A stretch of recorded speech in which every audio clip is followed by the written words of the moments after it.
My father always told us, always return hatred with love. That was the mantra of the family. Always return hatred with love. I was born in Birmingham, Alabama, and my parents moved to Ohio. It's a joke among black folks that we moved up south. My father did not want his children brought up in a segregated society. So we moved. Dad worked for Goodyear Aircraft, and during the Second World War, he built planes in the big hangar, B-29 bombers. It took a crew of 12. It took 30 days to build a B-29. My father said to his supervisor, if you give me my brother, my uncle, and two other men, we can do this faster. And Dad and three other men, with the rivets and so on, they built B-29 in 7 days. Dad got a letter from then the Secretary of War commending him for that. But my father could not be a foreman because of his color.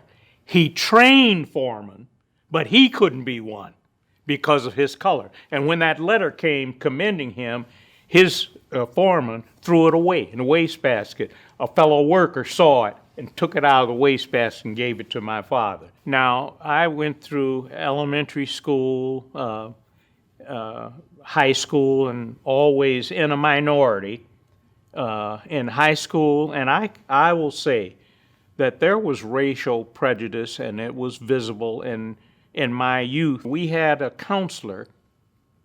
Each class, sophomore, junior, senior, had a counselor, and that counselor went with us as we went up to the sophomore counselor became the junior counselor when we became juniors and so on.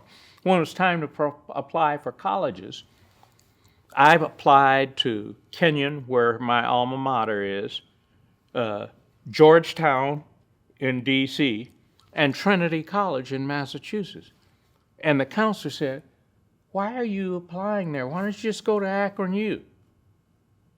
I said, that's where I wanted to go. She didn't think I could get there. But because of my academic performance, I got accepted at all three, but I went to the one that gave me the best scholarship, and that was Kenyon. Kenyon College is an outstanding school. That was my experience. But I wasn't a bitter, angry person. When we would go shopping, sometimes I'd go downtown. This is before malls. Went in the department store, and if I'm with some black friends, we knew we weren't going to get waited on, teenagers, so we would affect an accent. Hey, Mon, what do you think of this? As soon as we said that, clerks came from everywhere to wait on us. See, just anything, as long as you were not a black American. I'm not sure of exactly how old I was when I heard about Dr. King for the first time. I read about the Montgomery bus boycott. And Dr. King was such a galvanizing orator that when you heard him, you were just mesmerized by it. And so was I, along with so many millions of Americans and people around the globe. Without question, my most memorable experience was the March on Washington. I was a young teacher, and my wife and I took our younger brothers with us, and we drove. But there were buses and trains and people going to Washington. Dr. King had a galvanizing impact on us all. I think the crowd estimates of 250,000 at that March on Washington were grossly underestimated. There were at least 700, maybe a million people there.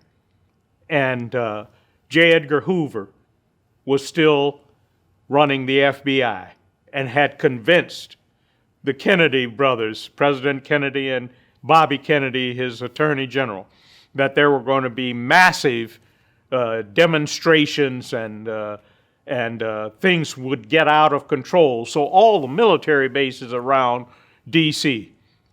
were prepared to take in tens of thousands of people. All the police had their leaves and vacations canceled, and they called in policemen from area police departments. There were porta potties set up along the marching route. Now, I'm here to tell you, people were lined up orderly for those porta potties.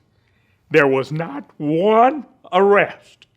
There was not one instance of civil disobedience other than peaceful people demonstrating to end segregation, equal rights, equal opportunity. And when we were there, old people, young people, black people, white people, Latino, Asian Americans, Latino, Native Americans, we were just Americans. It's the only time that I have experienced anything like that large in this country, where everybody were just Americans, just Americans. The experience of the March on Washington helped to make me a disciple for life, for nonviolence, and determination to work unceasingly for social justice and equality in this country. It made me a disciple for life. What makes me, in a sense, I have a double feeling of joy at where we have come and sadness of where we yet have to go. Why do we have to talk about this in 2021? Why are we still waiting? But the tipping point has arrived. The tipping point has arrived when all the eruption across this country with the inner rage, not just coming from minorities and black people, but from white people, young people, old people. That's the tipping point. When people say, how long? How long? Right now. The tipping point is now. I'm an old man. I don't want something next year. I want it now.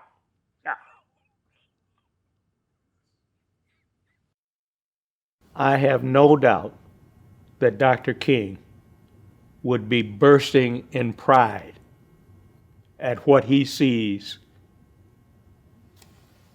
across America now, where young, old, black, white people are judging by the content of one's character rather than the color of one's skin. That's the tipping point. It's a sea of people, and we won't go back.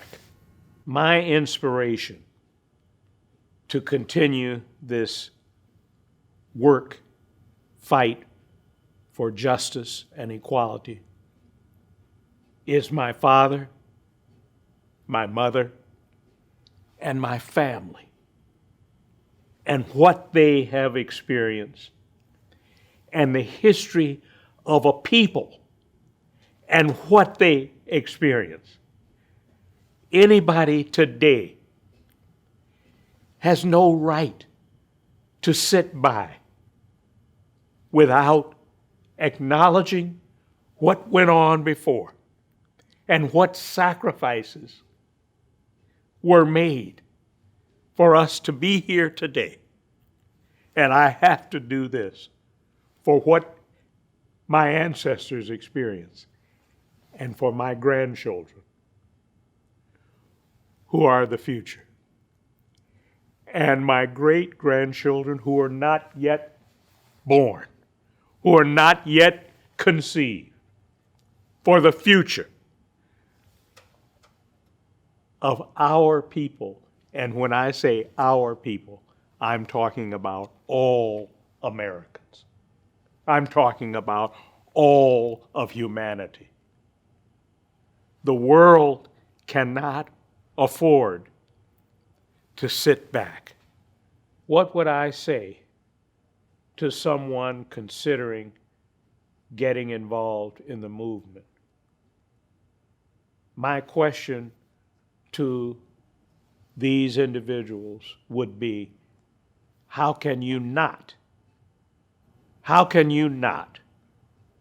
If you know and as you learn about the history of this nation and of the world, how can you not want to make your contribution, however small you might think it is?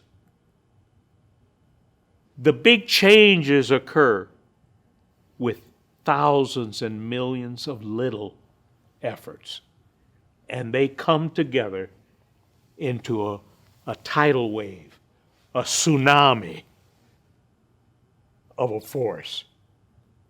How can you not want to be part of that tsunami? I started teaching, and as a young teacher, I had the opportunity to participate in a demonstration for equality. Dr. King is important to me, and he's important to the history of this country, the very fabric of this country. Because, and I say this without hyperbole or exaggeration, he was a prophet. Prophets don't come along but every 2,000 or 3,000 years. He was a prophet who pointed the way for all of us. We just have to get in line.